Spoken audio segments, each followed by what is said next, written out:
जय हो बच्चों। SK public CBSE school Hukeri DG Vidya कक्षा में आप सबको स्वागत है। मैं हूं आपकी Hindi teacher Mahadevi. Last class से हम पढ़ रहे आपके वसंत बाग 2 में दिए गए पहला चैप्टर ध्वनि। तो इस कविता के कवि सूर्यकांत त्रिपाठी निराला जी। तो अभी न होगा मेरा अंत, अभी अभी ही तो आया है मेरे वन में मृदुल वसंत। मेरे वन यानी कवि बोल रहे हैं मेरे जीवन में मृदुल वसंत। मृदुल का अर्थ होता है कोमल। जैसे खिलते हुए फूल कोमल होती है, वैसे ही मेरे जीवन क्या हो रहा है, कोमल। कोमल है मेरा जीवन और फिर से मेरे जीवन में वसंत आया है। अभी न होगा मेरा अंत, क्योंकि मेरे मन में नया उत्साह आया है। जो मैं करना चाहता हूँ मैं वो करके ही बैठूंगा। ऐसे कवि हमको कह रही है।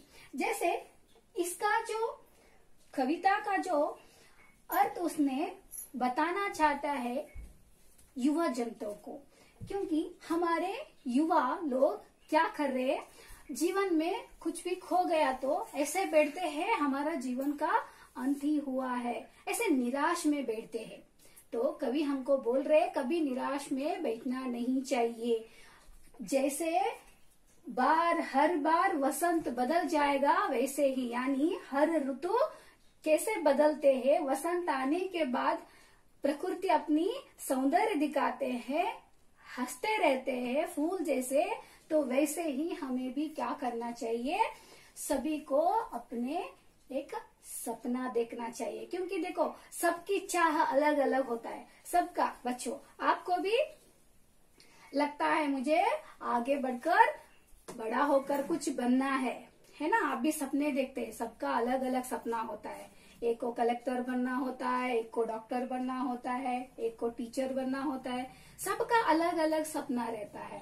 तो उस सपने को पूरा करने के लिए हमें कितने भी कष्ट उठाने पड़े, लेकिन हमें हिम्मत नहीं हारना चाहिए। एक कष्ट आया तो निराश में बैठेंगे तो हम अपने सपने को कभी पूरा नहीं कर पाएंगे।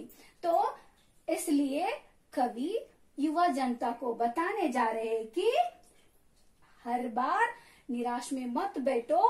जैसे प्रकृति पर वसंत आएगा वैसे ही हमारे जीवन में एक नया वसंत आएगा और एक नया आशा जगेगा। इसलिए हर बार समझो मेरा अंत अभी नहीं आएगा। कब तक नहीं आएगा, जब तक मैं ऐसे अपने सपने को पूरा नहीं कर पाऊंगा। तो दूसरा प्यारा देखिए बच्चों, हरे हरे ए पात, डालिया कलिया कोमल गात। हरे हरे ए पात, डालिया कलिया कोमल गात। मैं ही अपना स्वप्न मृदुल कर, मैं ही अपना स्वप्न मृदुल कर, फेरूंगा निद्रित कलियों पर, फेरूंगा निद्रित कलियों पर, जगा एक प्रत्युष मनोहर।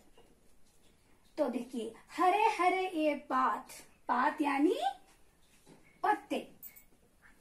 तो हरे हरे ये पात, तो ये पत्ते जो है वो हरे हरे है, यानी नए पत्ते आए हैं और हरे हरे है। डालिया कलिया कोमल गात, जैसे हमारे शरीर के अवयव होते हैं, कवि बोलते हैं ऐसे ही ये पेड़ का अवयव है। कौन कौन से, डालिया कलिया कोमल गात। यानी ये जो डालिया कलिया फूल जो है वो क्या है, पेड़ के शरीर है। गात यानी शरीर। तो वो कवि जैसे हमारा शरीर है वैसे पेड़ों का शरीर होता है। तो उसका अवयव क्या है, डालिया कलिया कोमल गात। गात यानी शरीर। मैं ही अपना स्वप्न मृदुल कर, फेरूंगा निद्रित कलियों पर, जगा एक प्रत्युष मनोहर। तो बच्चों देखिए, मैं ही अपना स्वप्न मृदुल कर, मुझे अपने सपनों का पूरा करना है। तो कवियों का स्वप्न क्या होता है? वो अपने कविता द्वारा युवा जनता को प्रेरित करना। तो वो अपने कविताओं से लोगों को क्या करना चाह रहे हैं? पेरूंगा निद्रित कलियों पर। जैसे सोए हुए कलियां हुए तो यानी डालियां हुए तो मैं अपने प्यार से हाथ उस पर रखकर उसे क्या करूंगा?